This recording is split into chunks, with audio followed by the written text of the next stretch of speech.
Hello everyone. I wanted to share this series of the videos for the nutrition chapter specifically.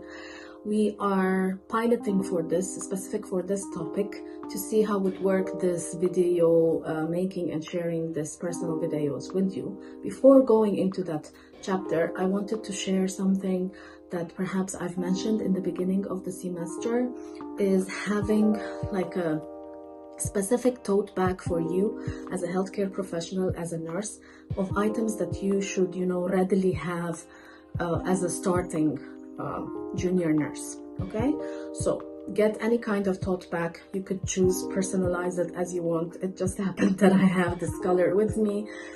You might choose other colors or other designs. What should this have is, of course, your uniform, lab coats, clean or scrubs that you would have interchangeable and cleaned every time after each patient encounter. Specific important things that are necessary for this course and for your life as a nursing student is having a notebook.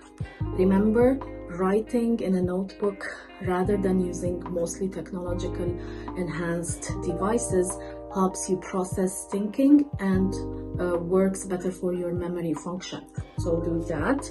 Another important thing that I wanted to highlight as we move forward, and I will add readiness assurance tests that talk about the calculation methods.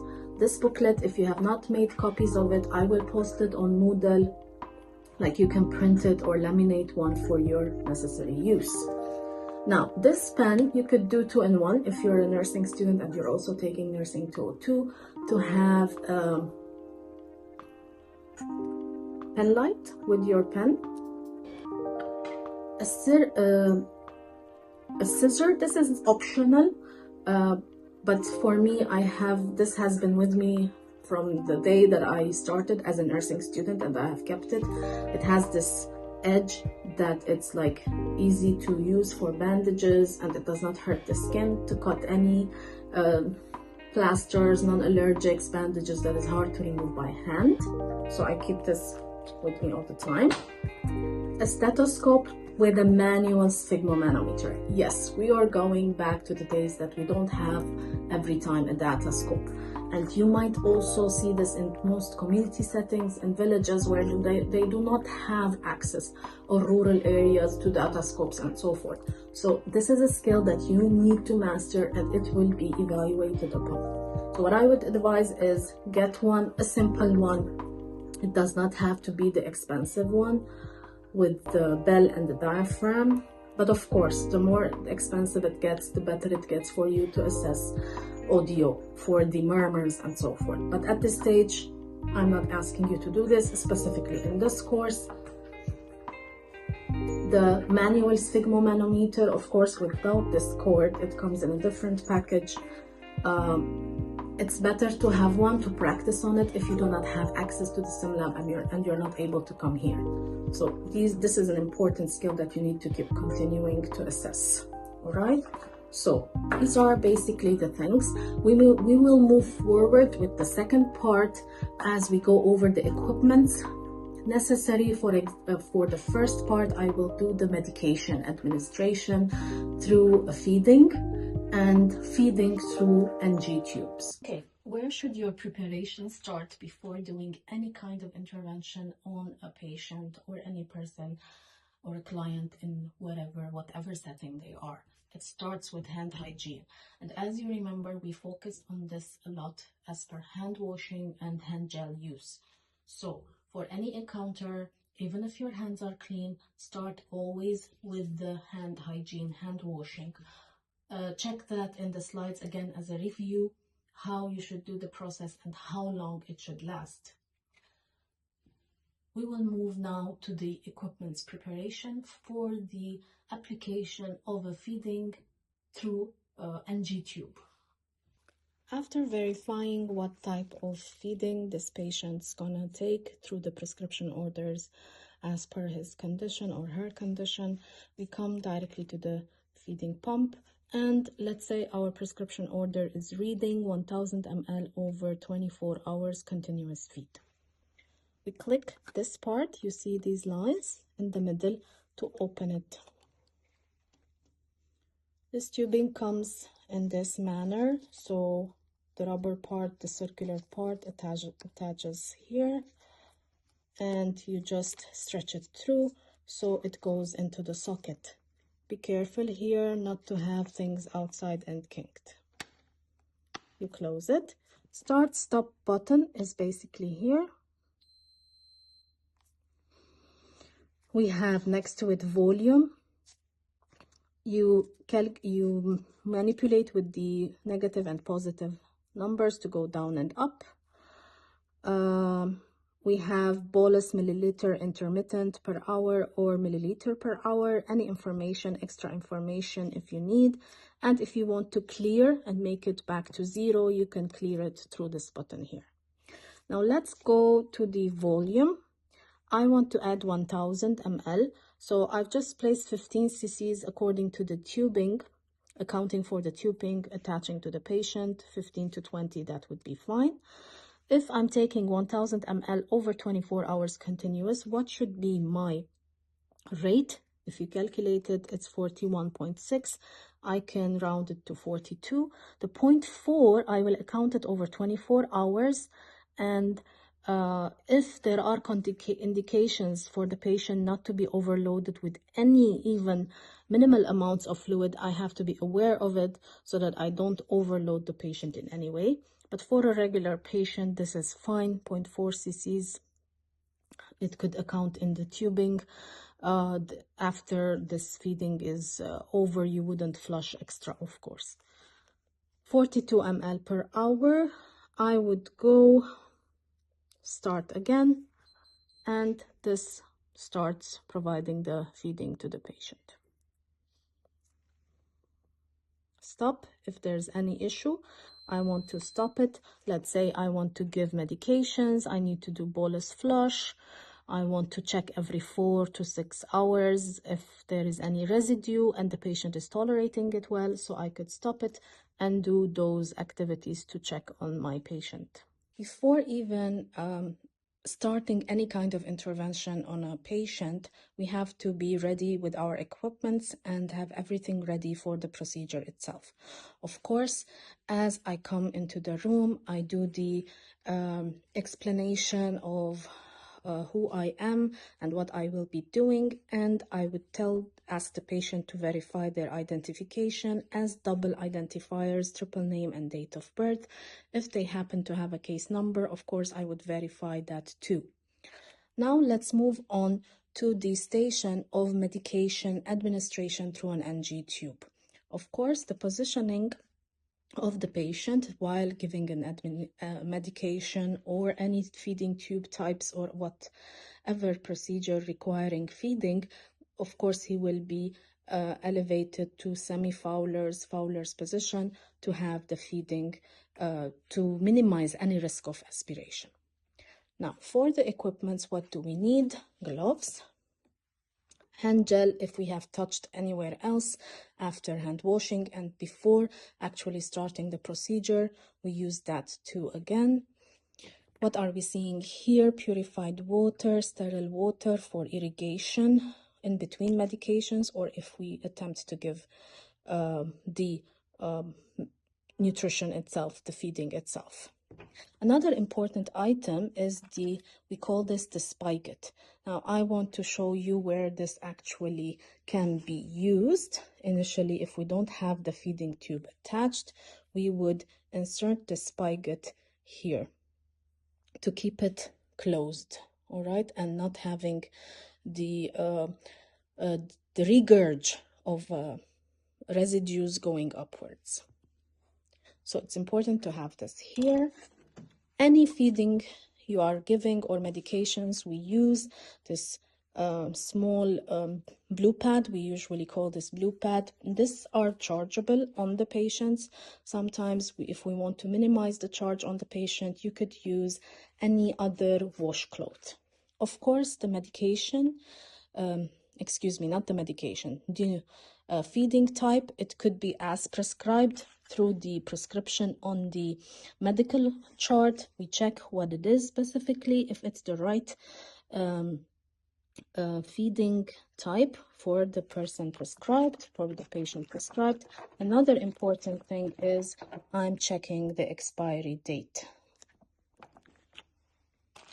I have the feeding tube that will be attached on this, and additionally, of course, after I hang this on the feeding tube patient to receive it, also there will accompany a patient label that is typed and printed of his name, the amount of feeding, the type that they are receiving, and over how many hours it will be provided, and the cc per hour. If I am giving gravity bolus feeding tubes types, I use this gravity syringe that of course would hang on this attachment so that you could give it by gravity. Of course, I elongate it as such. This comes with a bulb so that if we are keeping it for a longer time, it might be useful, but we do not use specifically where we remove this, and we use this for gravity tubing. Just I want to highlight one important issue is that it has a spike like this, the gravity tubes, all right? It's not a regular syringe. This one it's more metered. You could see the amount that you've added and how it's going through. The 20 cc syringe, we keep it for any kind of flushing that we might need to give during the feeding. These are the equipments that I would need to start my feeding process. This part will cover the medication administration through NG tubes. Now I'm taking, of course, medication that I have checked through the pharmacy and the policies attached under the topic of nutrition, that I can crush it and there are no contraindications, and provided through the tube. What I will do is I will use what I need to have initially is have a cup, purified water, smaller cups if need be, the medication that I have verified initially, what it's for, the indications, contraindications, the milligram, the dosage, and everything for sure. And specific syringes that I will use to do my flushing, 20 cc's minimum, and with 10 cc's or 5 cc's, 3 cc's as per your medication. I could have this crusher that I could crush my medications if it does not come prepared. So I might take this and place it here, and I would crush it.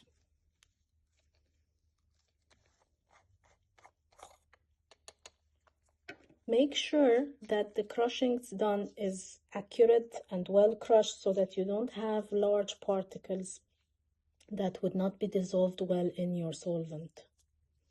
So I would do that again. Of course, have your gloves clean and you have not touched anywhere else, unless you have to change and do this part again.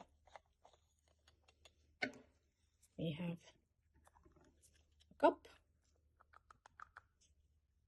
Make sure I have all the medication.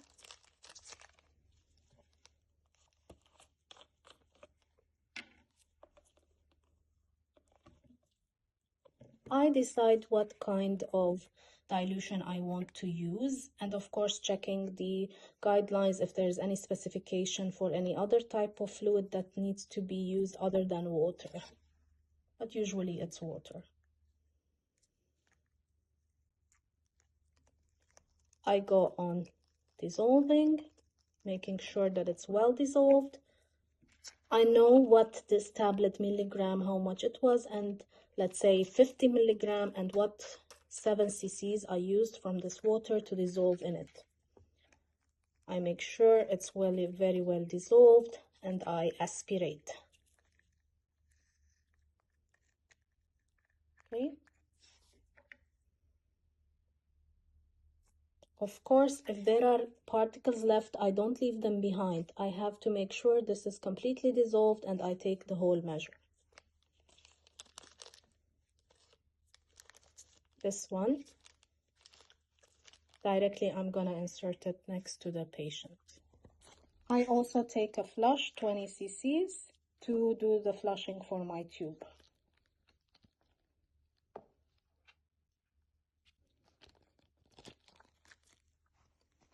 Check the extension here. You have a 3-way.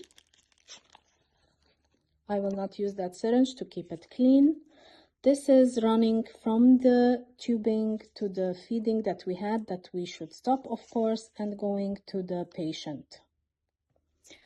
Here, I'm gonna attach my syringe for medication administration. Usually this one is closed.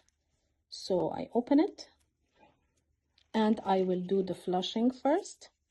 So I insert the syringe. Okay.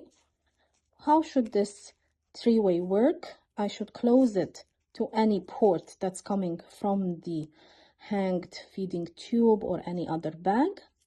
And this is covering to the patient, going to the patient. And of course, after making sure the tube is in its place and everything, I'm gonna administer this slowly. I don't have to be super slow. I could be moderately slow. There are no contraindications here, so I would give the flush. Now, to keep it closed, and even some people, they might not do this, because as you remove this, there's like not possibility of this leaking through. But even so that we don't expose to the air so much and it takes only a few seconds, I could make it halfway, that it's closed on every port. Afterwards, I remove. And I'm gonna insert here my medication. Okay, again, I've opened it like this. And of course, I try as much as not to provide air.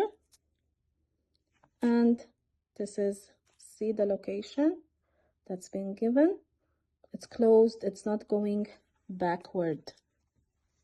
This is not going backward, it's going to the patient. Again.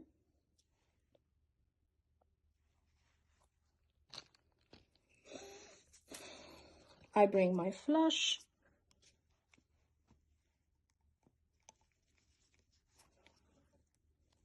And I would flush afterwards. And then close, of course.